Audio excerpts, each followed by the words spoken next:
Hello, everyone. We're going to do some tapping on the releasing of guilt.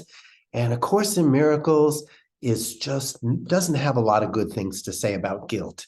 And when we're studying A Course in Miracles, we start to learn that guilt isn't a feeling, it's a condition of the mind. It's the condition of separation, believing that we're a body, and believing that we deserve to be punished for the sense of separation that we experience.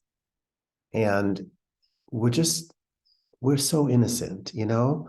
Guilt is the opposite of who we are and what we deserve.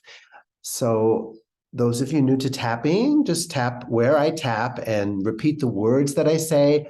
If I'm speaking too fast, which I often do, just let them wash over you. Just breathe and don't try to repeat them.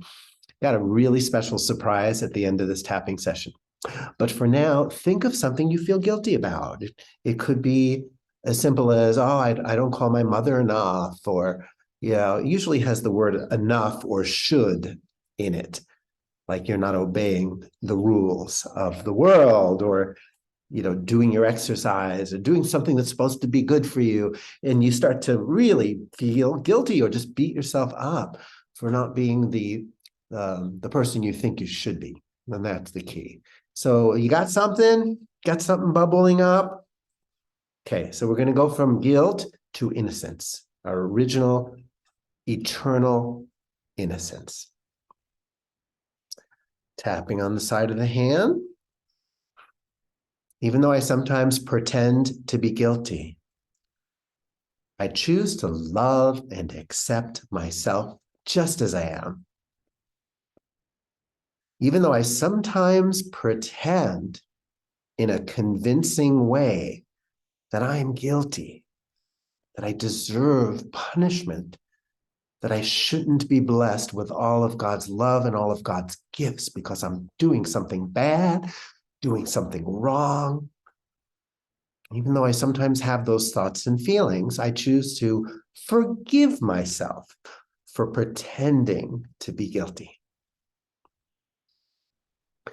Even though sometimes I feel pulled by guilt, like it's pulling me into the matrix.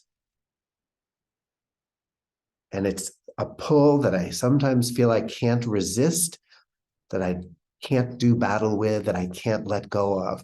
That somehow guilt is so familiar sometimes. It's so part of the family inside me. It's so known. It's almost like it's safe. It's my safety. I'm safer with guilt, says the ego. And even though sometimes I feel like guilt is my home base and there's nothing I can do about it, I choose to be open to letting that go as I deeply and completely love the divine being I was created to be. I am as God created me, and God's Son is guiltless. And I am God's Son, and we're all God's sons and daughters. I am guiltless. I am guiltless. I am free from guilt,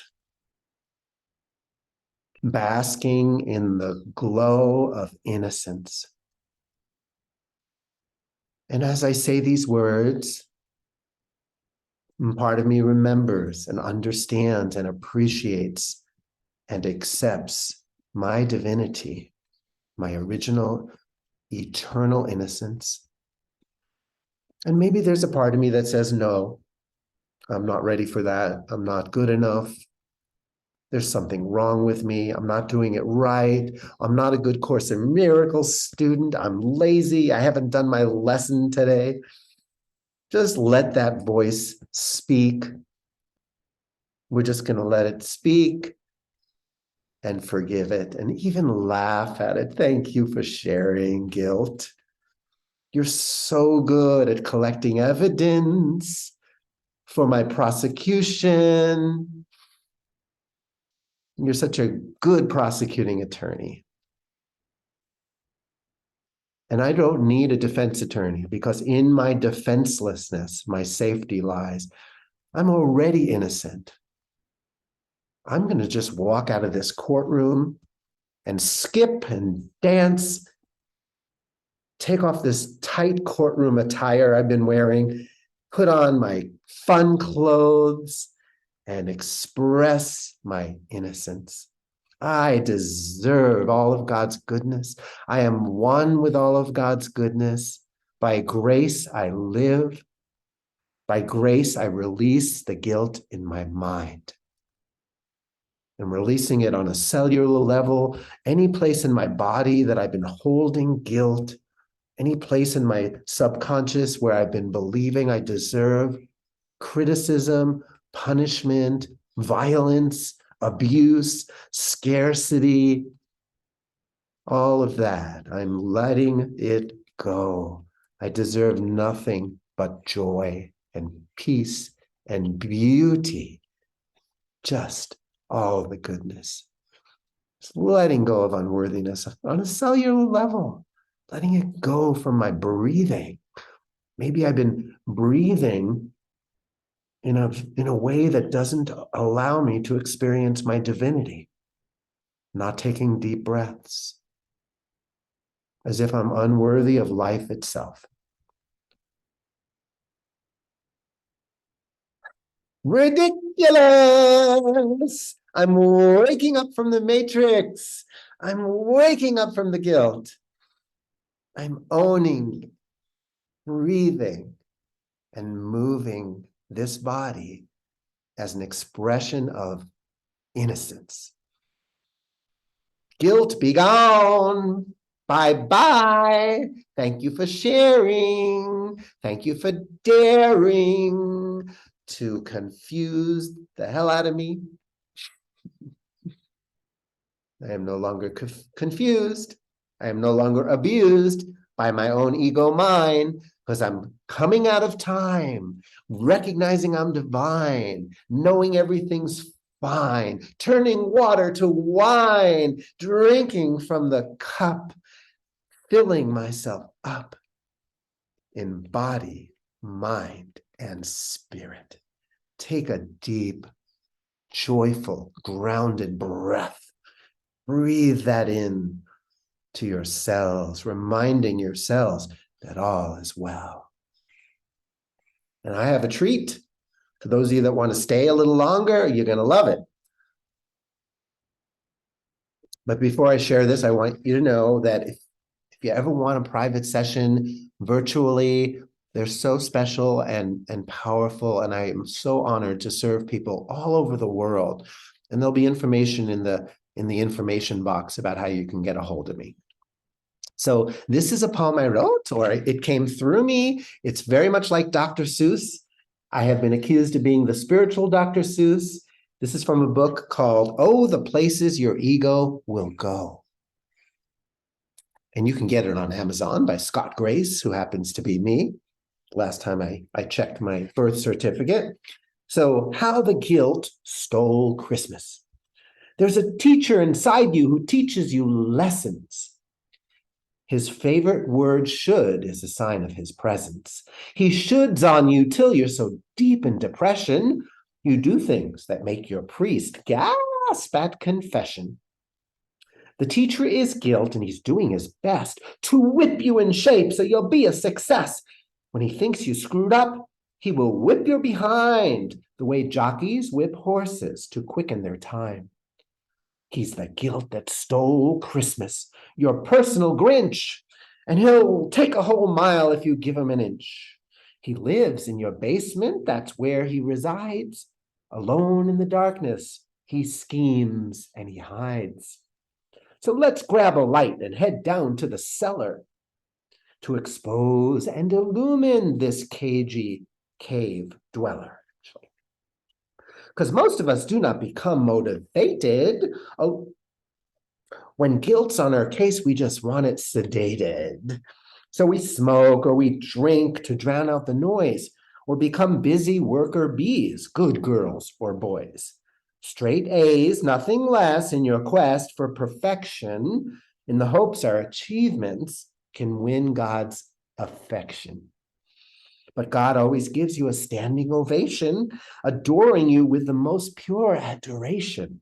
It's guilt that imagines that God could be pissed, which makes you walk on eggshells, afraid of his fist, which possibly drives you to be atheist, or at least a type A perfectionist.